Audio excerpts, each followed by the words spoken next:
And welcome back to the Tissot Time Machine.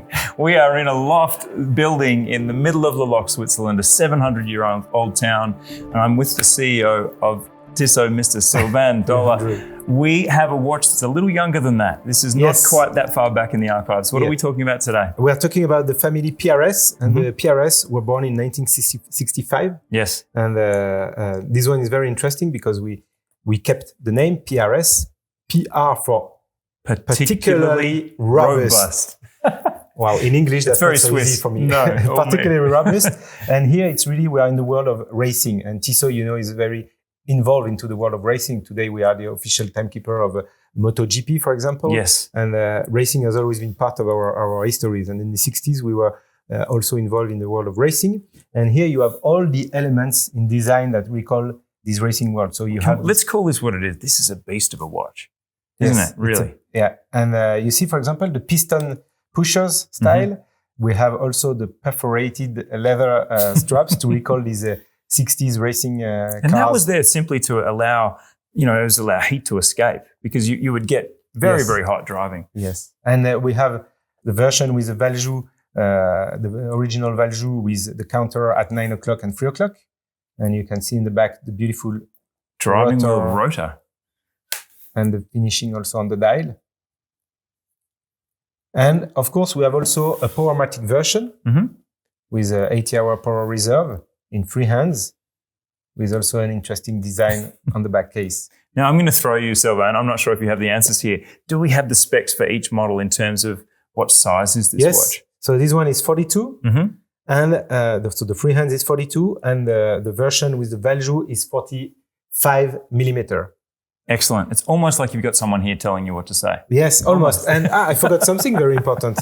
If you look at the look and the design of the watch, you have this beautiful sunray effect, which contrasts with the ceramic bezel. And I'm telling you that because if you look at the window, on the other side, we have a Comadure that is the company in the Swatch Group that does all the ceramic parts. And do we have a case height, Sylvain? Am I pushing my friendship? I think it's 16, but it has to be checked. I think it's 16. I'm going to try it on. Please. And again, one of the things that Tissot does very well is work with the case size in the way that the watch is designed. And we have quite a raised case back here, don't we? Yeah. And that allows the watch to sit comfortably on the wrist. Yes. Because, for the average person, this is, unless you're Arnold Schwarzenegger working out every day, which you do, I know. Let's try that on the wrist. Again, Tissot are so good at making what might seem preposterously large watches really quite wearable. Now, Sylvain, on the wrist, I can see quite a bit of nuance in the way that the finishing of the watch works. Tell me about the thought process there. Details. For me, what is very important is always that we really give value to the watch case. And if you look here, you have a very nice contrast on the lugs with this line. The chamfer is like a liquid. Yes. It's mirror polished. This is not so easy. It's where clearly... it's such a fine chamfer. Yes, but these fine details needs a lot of work, handwork to polish it.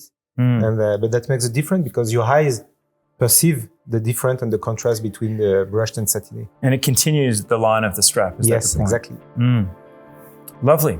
Thank you, Andrew. Awesome. Thank you very much, Sylvain. Thank you, Andrew. We are just traveling all over the place here, and now we've gone from the 60s to 2022 with a motorsports inspired design. Thank you very much. Thank you.